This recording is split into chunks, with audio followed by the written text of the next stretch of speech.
We're continuing our conversation here with Air Force veteran Bonnie Thompson. So we're talking to Bonnie here, and what you find back in the days of the military, that the military has its rules, and one of those rules is if you get pregnant, you're not in the military anymore, correct? So Yeah. go ahead. You are on reserve for 6 years, so. Right. So that happened, and so they gave you a discharge, obviously, and you became mom. Yeah. Okay, and then but you still had the passion to be a nurse, and so what did you do? Did you go off to college and No, yeah, I went to school. you went to school? Went to school. And was that in that area at the last base where you're Yeah, it was in San Marcos University. San Marcos University? And how long was that schooling to get your Oh, gosh. 4 years? 2 Yeah. years? About 4 years? Yeah. Actually, it was about 2 years because I had all the training that I had in the military. And from the Air Force there. And so did, once you completed that training, did you find employment fairly quick? Oh, yes. Yeah. Yes, And definitely. I loved it. you loved it? Oh, I loved every bit of it. Yeah. And how long did you stay in, were you at usually when you're an RN, that's a lifelong. Oh, yeah, forever. I was just in it forever. Mm-hmm. Yeah. Did you travel around still, or did you stay in one area? Actually, I dismissed my first husband and got married to my second husband, which we were married for 37 years. Okay. And we worked together everywhere. We just worked together. We were like a team. And it was wonderful. I just enjoyed every minute of it. Yeah.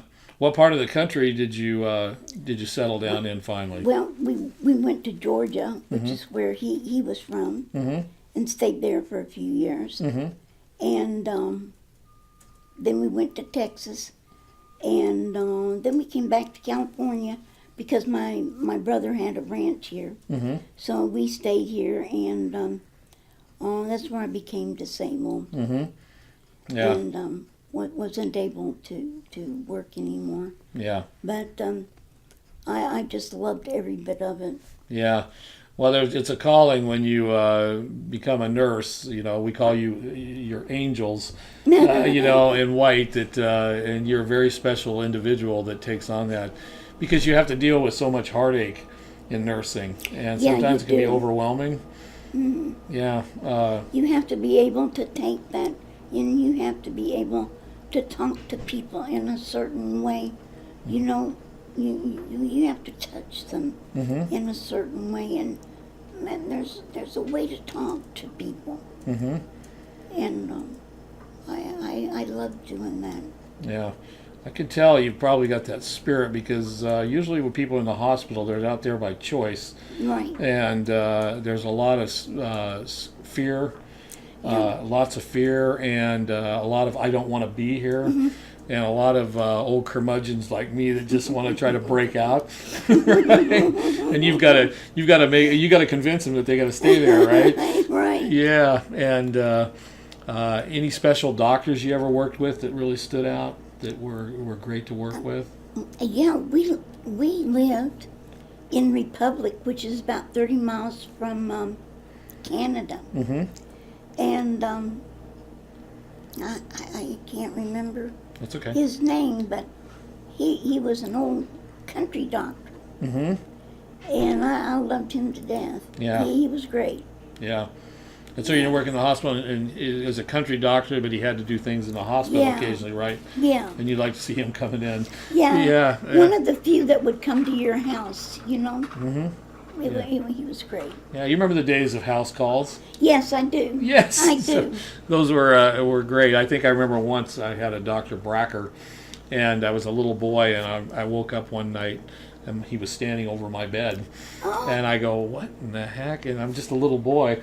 And my mom and dad thought my breathing was, there was something wrong with my breathing. And so they called up and who would ever think today that some doctor would get out Yeah, of bed and come yeah, over and stuff, yeah. to take care of Yeah, you, very few. Very few, yeah. Now it's just a 911 call and the paramedics show up, yeah. and you're good. But yeah, it was a different time. So, okay. Those were the good old days. The good old days. So anyway, so we're going to take our last break here, and so if we come back, we'll finish up with you, and we'll get you down the road here to lunchtime. Okay. Okay. All right. Thanks, Bonnie. We'll be right back here with Bonnie. Thank you for tuning in to this segment of AV Veterans Talk here at Aerotech News.